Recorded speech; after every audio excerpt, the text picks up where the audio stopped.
All right, we're dealing with 92 degrees Fahrenheit. It's only 213,874 miles on the odometer. It's May 24th of 2024. So 24/24 in May. So 5/24/24.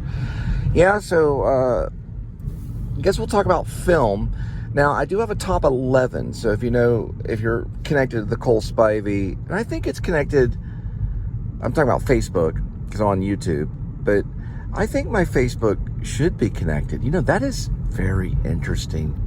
I don't know if my Facebook is connected. So if you guys found me on Facebook, it's probably because you used my name. It's a black and white photo that was taken by a French photographer in Los Angeles, in the city of Los Angeles, in a flat. It was like a walk-up flat. I think there was maybe an elevator too, like a studio flat. I don't remember her name. I know she charged about maybe $200. It may have been cheaper than that. This was in 2001. That's the black and white photo. Both of those are copyrighted, but I guess by her. I don't know where she went. She spoke she spoke pretty good English. It was a thick French accent, and she was advertising as a photographer, or at least a amateur photographer, on I guess they call it the Backstage magazine. There we go. This is eventually going to lead into Taxi Driver, the movie. But anyway, I got the photo taken, and that was my headshot that I multiplied about 500 times. And then I did a commercial one. We chose black and white back then. 2001, you could go with just black and white. Now, it's probably color. Color was probably recommended maybe 5 years before, but they went through a black and white series, and I'm sure that it was connected to Schindler's List, the movie. Black and white started to show its face for photography. Now, on a commercial aspect, you would want a color one. And I think I might have had the option for color, but I went black and white. I think I went black and white before, too, with a guy named Steve Riley in Dallas, who was another photographer, who charged maybe a little less. I can't remember who charged more or less. Regardless, they were both professional photographers. Well, Steve Riley was. I don't remember the French lady. I just remember it said photography. It had a price, $80 to $100 or something. But if you kept the negatives, you had to pay a little bit more. But she would make you a contact sheet. So I had the contact sheet sent over to, it was like A.D.W.C photography or something like that in like the Melrose, Beverly Hills area. And then it multiplied 500, which I had to pay for that. And then I could use that for, I guess, maybe a lifetime. Really, back then, that would only last you a few years, maybe, because of the auditions that you would go on, depending on if you became a movie star and no longer how to use it. Anyway, the reason I'm talking about this is because I wanted to eventually bring in, on my Facebook, I have a category for top 11 films, where Taxi Driver got the top film. So according to me, with all the films I've seen, no film has beaten it as put together quality. And that's the one Bernard Herrmann soundtrack and Martin Scorsese directing. Now, Bergman made it a few times for the top 11. Sean Baker's on top 11 for the project because of the emotional connection that I have with it. But I'm not competing with any of the other filmmakers or any other critics on what their top 11 is. This is simply my top 11. And I think Francis Ford Coppola made it on The Conversation. These are all films that are personal to me that I think affected me in a way to make a top 11. I did a top 11, not top 10 films. But there's a thing with Charlie Rose that talks about Stanley Kubrick. And I have to go and think, I don't know if Kubrick made the top 11, but Scorsese does he does talk about it. So check it out. It's Charlie Rose. It's on YouTube. It's a really important film interview.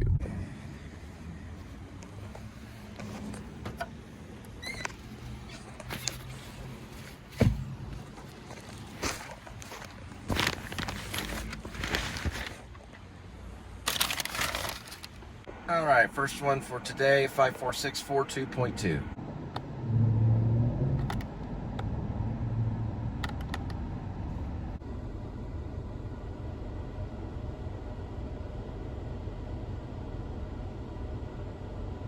So I just now found the message, Facebook Messenger, Christoph Waltz. He replied that he does have an email. So we will be able to send the script via email. And I guess his people will look it over and see if we can go forward from there. Now, if that, of course, happens and we get financed, then we may have Christoph Waltz play Gerald Oldman III. It doesn't mean Gary Oldman, couldn't be on another project. I have other projects. I have a Cat Named Crook is a more personal project, which I would be able to, depending on how this one is handled. Because if they look at it and go, yeah, we could probably clean this up and turn it into a movie, maybe Christoph Waltz, then they can just launch that out and then we've got a cinematic piece on its way. And I don't know if I would be so lucky as to be able to do it. Now, if we look at Quentin Tarantino's career, which everybody does, how it worked, I believe, if I'm not mistaken, was Reservoir Dogs was eventually picked up by Harvey Keitel, funded and launched out, and Quentin was working at a video store. It went from a video store to him being on set with Harvey Keitel as proof that it was gold. And then it turned out to be one of the all-time favorite films. It made my all-time honorable mentions. Didn't make top 11, but Reservoir Dogs could easily put into my top 11 and may switch. So yeah, what I've done with the top 11, I don't know if I've done it yet, but I've done switcheroos. So I've moved films from top 11 to honorable mention. I think I've done it a couple of times, especially on the 11th spot. I've got 4 films on the 11th spot. Why I don't have Reservoir Dogs there is probably because it's still stewing. I was really into film, of course, before I saw Reservoir Dogs, but it did change my way, looking at independent films or the way that it could be approached. And everybody uses Reservoir Dogs as an example on an indie film, on somebody that goes from nobody to somebody. Even Good Will Hunting, which was done by Matt Damon and Ben Affleck, they use the Harvey Keitel metaphor, or whatever you want to call it now, with Robin Williams, meaning that they compare, everyone uses Reservoir Dogs as like a standard. And Good Will Hunting wasn't exactly independent, but it was done by Gus Van Sant, and it was kind of an art house picture. But anyway, that's what would be going on. If I'm allowed to direct, I definitely would want that, and even possibly act, which would cause me to probably get into pretty good shape. Although the character's a retired fighter, but there is a segment where he's pretty fit. And I might can do it at 50. I mean, if Tom Cruise can do it for Top Gun at 65. Anyway, we'll have to see. This could be the beginning part of a possible movie that I'll be behind.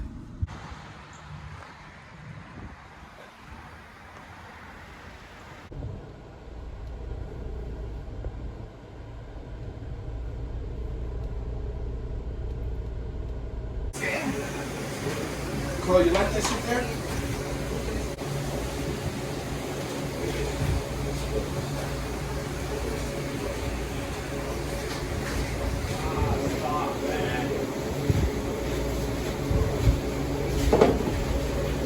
Anyway, so.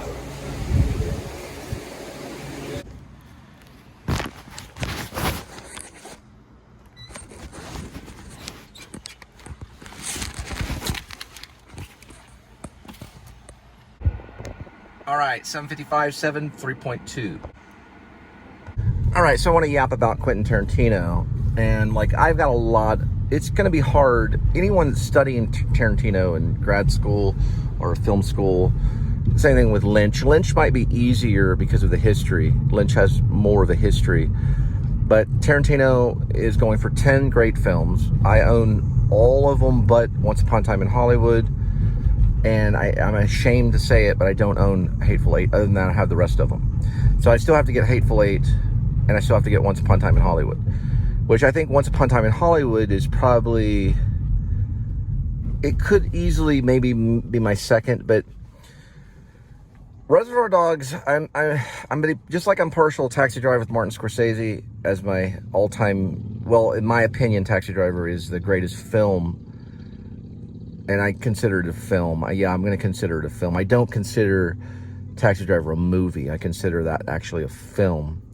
And I thought about Reservoir Dogs. I did this as hidden movie. I'm probably going to go back and put Reservoir Dogs as a film. So it is going to be a film. And listen, on my top 11, I mix movies and film. Okay, these are just personal stories that happen to be on celluloid of 35 millimeter.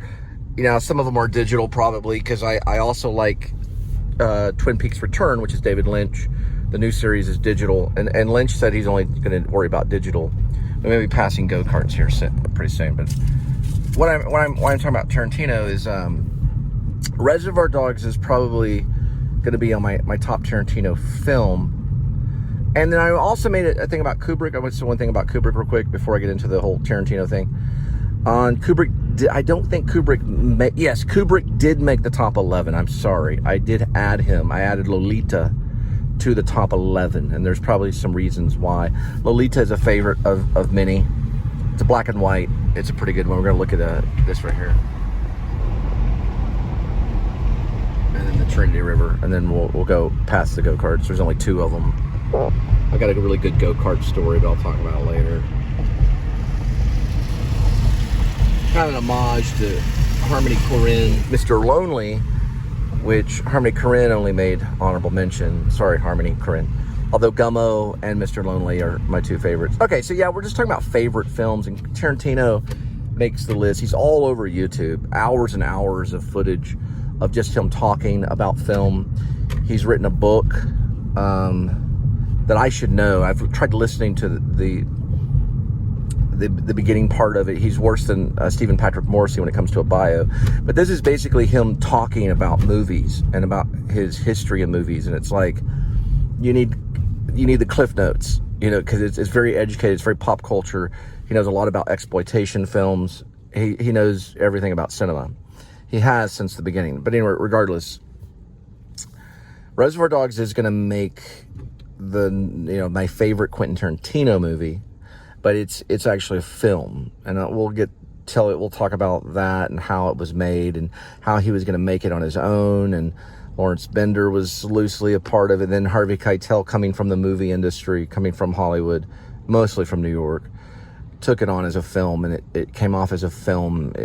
The color code looks like a film, the dialogue, and it's his only film that... Okay, here's 2 things I know recently about Reservoir Dogs that I've just recently learned.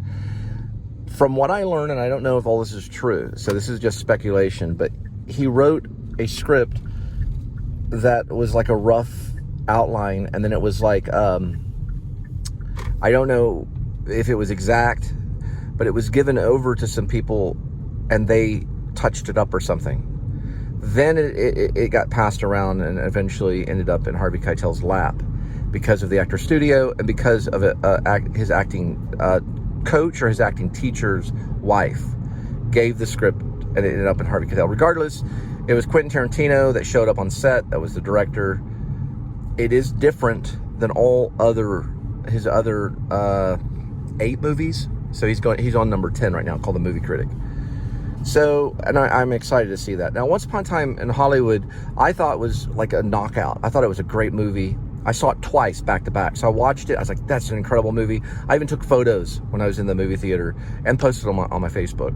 I was very excited to see it. I was going through a rough time. I had just seen The Irishman with Martin Scorsese, one, a really good one. And I watched it on Netflix. But I only saw Once Upon a Time in Hollywood on the big screen. I've never seen it on any other way. I've only seen it, I guess it was going through probably digital. It should have been 35 millimeter. I know it was done with 35 millimeter and digital. But anyway, okay. It probably isn't going to make my second best Quentin Tarantino. Okay. So, and the Kill Bills aren't either. So it's going to be Reservoir Dogs. It's going to be the most important one. And there's kind of a loyalty thing going on there. It's also just because it's kind of like a favorite child kind of thing. I think Django Unchained is gonna have a special place, and it might be because of its surreal quality. It has some kind of surreal, the whole thing to me is surreal almost. It's not ever gonna land into a surreal film like Fellini stuff or Lynch. But because of the blue costume that Jamie Foxx wears, and I need to know these character names, I need to go back into it. It could make number 2 on best Quentin Tarantino film. Number 1, of course, would be Reservoir Dogs, and then we'll go into Django. Then I think we go into Once Upon a Time in Hollywood, which would be third. Because I think the impact or the political message, or at least the historical message, that he is this like spirit of the Union Army, because they have not arrived yet. It's pre-Civil War. So it's almost like the spirit of the Union Army is on this horse, you know, as a messenger. And also I like the whole dental thing with Christoph Waltz, and I think Christoph Waltz gives a great performance. Same with Jamie Foxx. It's action-packed, and it does speak about the South and the criminal behavior that was probably given to the slaves. You know, it's like I said, it has like a dream quality for some reason. It's a tough film to watch at times. So I changed my mind on some things. But then again, Once Upon a Time in Hollywood, especially if I lived in Hollywood, which I never did. I only lived in Long Beach, California for a while. But that was a crazy time, you know. We're dealing with, like 1969, the end of the 60s. Charles Manson, all this craziness, Roman Polanski, you know, this whole character. And then I also like the fact that these are fictional characters, and almost all of it. Even in Glorious Bastards, he takes history and he changes it. But really, you know, in a way, our history classes, especially advanced history classes, I'm talking about college level, are they going to take advantage of his work? Literature-wise, yeah, and then film classes will.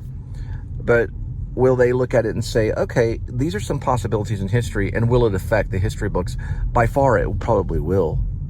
It probably will, you know, in a certain aspect. He can't change history, but you got to look at movies like 1984, which is also a book. Is it Huxley? I don't know. I have to guess this in a minute. Let me look up the last name of the author, but I'm doing this by memory. But 1984 is a book about a protagonist that changes history because he's ordered to by this hidden dystopia, and also hidden, well, it's not a hidden dystopia, but it's a hidden government, a dictatorship almost, that makes him change history. It's a dystopia kind of novel, 1984, you got to read it. Why I said Huxley is probably because I'm thinking of A Brave New World. But anyway, George Orwell. George Orwell is 1984. Sorry about that, guys. Huxley is another one. He actually died in Santa Monica, Aldous Huxley, yeah. He was the one that did A Brave New World, and that's going to get more in kind of a Kubrick kind of thing. But anyway, I just wanted to change that. Now, whether I make a top 10, yeah, I will. I'll make a top 10 from the best, from what I think is the best Quentin Tarantino movie to what I think is, you know, the least effective. They do this on YouTube. I'll probably just speak it. I won't give a lot of reasoning why, but I may do something like that, possibly. I have to get the 10th film, though, which is probably either being written or pre-production. We don't know. It's secretive. I don't know how he kept Once Upon a Time in Hollywood a secret. I think we're about at this one. Or yeah, there we go. I mean, Western-wise, I think, you know, Quentin Tarantino belongs in the Western, for sure. I mean, yeah, Hateful Eight's a great Western, far more interesting than a lot of the boring crap. And that's the one thing about Quentin is, like, if he wasn't entertaining, there's no way I'd talk about him. But he knows how to appeal to the masses, and he knows how to be just simply entertaining. So he knows entertainment. So that's a fair player. It's like if people were like, well, I don't listen to The Bird because of religious reasons, and The Bird was a person that played saxophone. He was Charlie Parker. And there were people that, you know, maybe called it the devil's music, just like Elvis. There's people in the church that will talk about Elvis. And let me tell you, Elvis is not much different than Quentin Tarantino. You know, he's rotating his pelvis around and doing weird things with his thumb. I mean, come on. He was banned, Elvis was banned, and they even burned his they burned his vinyls. I don't know if there's a lot of burnings of Quentin Tarantino's DVDs, but I'm sure it's happened. But I mean, let me tell you, I think probably before my baptism, I probably gave up, I think almost all the films I felt that were probably rated R. Then I walked around Walmart, working for a bank, and we had to walk through the aisles to find customers. And the movies just kept popping out at me, like saying, buy me, watch me, or at least collect me. And the first one I did was like, I came across Taxi Driver, and I was like, I got given up the screenplay. So I took the screenplay. You can still get it public domain online. You can access Paul Schrader's script very easily. And I was like, okay, oh crap, here's a collector DVD. I never had a Blu-ray of Taxi Driver. You don't really need it, but you can get a Blu-ray. And it started with Taxi Driver, and they just pretty much purchased all the movies back. Although I didn't purchase Aviator back. It was Scorsese. That was one of the Scorsese ones. I got most of Scorsese's, or a lot of them. And Aviator is one that I traded back into to half price books. So, but it's, Aviator's not my favorite Scorsese, I mean, but I guess what I'm trying to say is that it changes over time. And I guess Django, you got this guy he's not walking, he's more like in a wagon with this little dental thing. He's like this hitman. I always think of Leon the Professional. That's a great script. It's just a great script. Leon the Professional with Natalie Portman, because it's about a hitman. He's, in Django, he's a bounty hunter, but he needs Django so he can identify the slave owners and pull off either the hit or the arrest, because he's hired to do this thing, because he's wanted. These people were wanted by the U.S. government. I don't know. Anyway, sometimes Quentin Tarantino will have a different outlook about the characters that he writes than you would think that he would, which is an interesting thing to say. Like, he doesn't side always with what the audience likes, in the good or the bad, and the ugly of it all. He has his own, but he does leave a lot of interpretation. He has his own interpretation. So he has his own likes, and he may tell you why, and he may not. He doesn't always tell you, like, what's in the briefcase. Well, we know, maybe, like, everybody knows what's in the briefcase in Pulp Fiction. It's like, everybody knows, but not really, Is it drug related? Well, it kind of spills out that way. It looks that way, but nobody really knows, because he doesn't define it. You don't see it, and you don't hear it, and no one says what it is. What's the Band-Aid on the back of Marsalis? Is it Marsalis? I'll have to look up the name later. But the back of his neck, there's a Band-Aid, and they're in a bar, and it's showing that for some reason. So he shows certain things, and he doesn't necessarily tell us, like, well, this is the reason why. I don't know if he's not necessarily the first, but not many do that, because people need an answer. And I think he thinks the question is far more important. And that may be the way to start a film, because I was thinking about doing a Cat Named Crook, but you show all these things for a certain reason, right? So if you're a filmmaker, you're going to show something for a particular reason, so that you can lead the audience down this rabbit hole and they can explore. But if you have questions and you don't explain them, and maybe you don't know the answer to them, then you're dealing more with a longer lasting effect. It's a longer lasting taste. I go, why didn't they show what was in the briefcase? What's going on? That's a different way of leaving the movie theater. Instead of being giving all the answers, he's more like proposing questions. And I think another person did this that was hated. you know, and put on display in a very, very bad way, you know. There's another person that did the same thing. And he wore sandals, you know what I mean?